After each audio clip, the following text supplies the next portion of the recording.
Hey, what's up? Thank you for joining me for another episode of the Roots podcast. Today, I want to talk about Mexican citizenship, the history of it, where it came from, and how you can apply for it today. So, the modern concept of citizenship, and this is also where Mexico gets its inspiration, it originated in the United States. Citizenship in the modern sense implies a direct relationship between you and the government. As a citizen, you have certain obligations such as paying taxes, and the state has an obligation to you. You also have a series of rights, such as the freedom of speech, that the government cannot infringe. And so, this system of government, as well as your rights, are spelt out in the Constitution of the United States. And the United States was the first country in the modern world to be a constitutional republic. And it's from that government that Mexico drew its inspiration when creating its own republic. Now, Mexico had other sources of inspiration as well, such as from the French Revolution and from Spain's Constitution of Cadiz, but really it was the United States to be the first in the modern world to create a country based around a constitution. And this model, the constitutional republic, is the same system that Mexico created in its own country. So now, once you create the government and you justify its legitimacy, and in this case, it's the Constitution, you also have to determine borders, right? The borders define the confines of this new legal system. And in the United States, it was the original 13 colonies that later became states under the United States government. In Mexico's first constitution of 1824, it determined that it was the successor government of Nueva España, New Spain. And so everything on the continent, and this excludes the stuff in the Caribbean, but everything on the continent associated with Nueva España, Mexico took possession of it after the War of Independence. The gold mines, the silver mines, the towns, the cities, the farmlands, everything came under the jurisdiction of the newly established Mexican government. So now that you got your government, you got your constitution, you have your legal system, you have your borders. Now, who gets to be a citizen of your country? Every single country has to make this determination.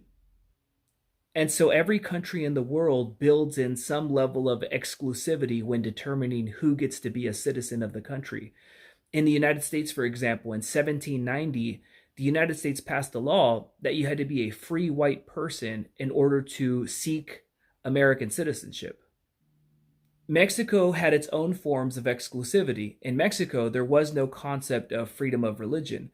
In Mexico's first constitution, and this was true all the way up until about 1857, 1860, you had to be Catholic in order to be a Mexican citizen. Now, that's not the case anymore. Now you just have to be a child of a Mexican citizen who's born really anywhere in the world, and you qualify to obtain Mexican citizenship. You also could be born in the country. And if you're born in Mexico, you're automatically given Mexican citizenship, and that's regardless of the citizenship status of your parents. Historically, one major difference between Mexican citizenship laws and U.S. citizenship laws is Mexico never had a racial requirement for citizenship. So from the very beginning, Native Americans and people of African ancestry were able to obtain Mexican citizenship. However, they did have to be Catholic. So there were Native Americans that were excluded from, the benefits of citizenship. So, the Apaches and the Comanches, for example. Yeah, a lot of them weren't converted to Catholicism ever. So the entire time that the Southwest belonged to Mexico, places like Texas, New Mexico, etc., many of those Native Americans there were never Mexican citizens.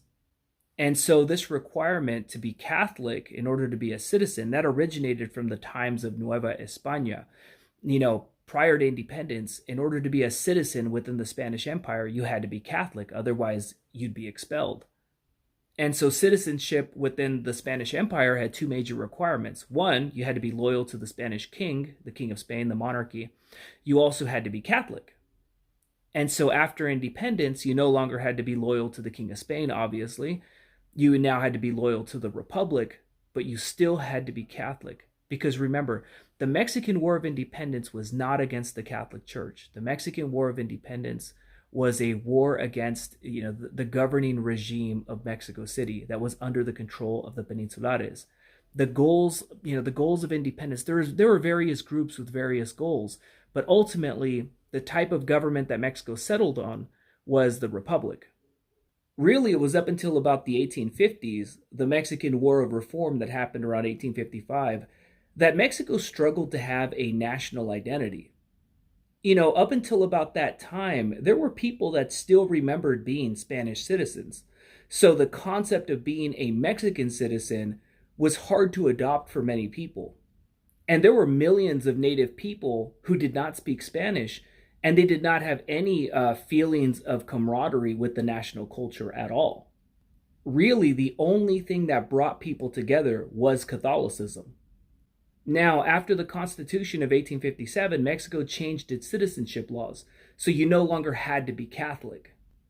And it's from that point onward that you begin to see a secularization of Mexican identity. And in the era of Porfirio Diaz, you began to see mestizaje become the symbol of the nation rather than Catholicism. Porfirio Diaz really was the first real mestizo president. So he reshaped the culture and the national identity in his own image. But again, there was no formal racial requirement for Mexican citizenship. Mestizaje became an informal symbol of the nation. And that's why during the era of Porfirio Diaz, you see a lot of investment in rebuilding ancient Mesoamerican sites, places like Teotihuacan. Those began to be rebuilt during the era of Porfirio Diaz. And also, there were statues of conquistadors that went up around the country because the country now began to value its mixed heritage, its Spanish and indigenous heritage, as the symbol that united everything together. Up until about the 1990s, Mexico did not allow for dual citizenship. And so that's why a lot of immigrants in the United States, they didn't actually pursue American citizenship because, that would imply losing Mexican citizenship. But right around the 1990s, they changed that. So now, you could be a dual Mexican U.S. citizen. And this is still true today. If you are the child of a Mexican citizen, even if you yourself were not born in Mexico, let's say you were born in the United States, you still qualify for Mexican citizenship. You would have to apply for that, through your local consulate or go through a registro civil office in Mexico, the civil registry office, and you'd be able to apply for Mexican citizenship. And what's really exciting is that as of 2021, Mexican citizenship now passes on indefinitely. So let's say your grandfather came to the United States and your father was born in the United States and not in Mexico. Your father, just like under the old laws, could apply for Mexican citizenship, but now you, who was also born in the United States, could also apply for Mexican citizenship, even though your father was not born in Mexico and it was your grandfather that was born in Mexico. So now it passes on indefinitely. And so that's really exciting. And if you're interested in Mexican citizenship, you should check in with your local Mexican embassy or Mexican consulate to see how you would qualify.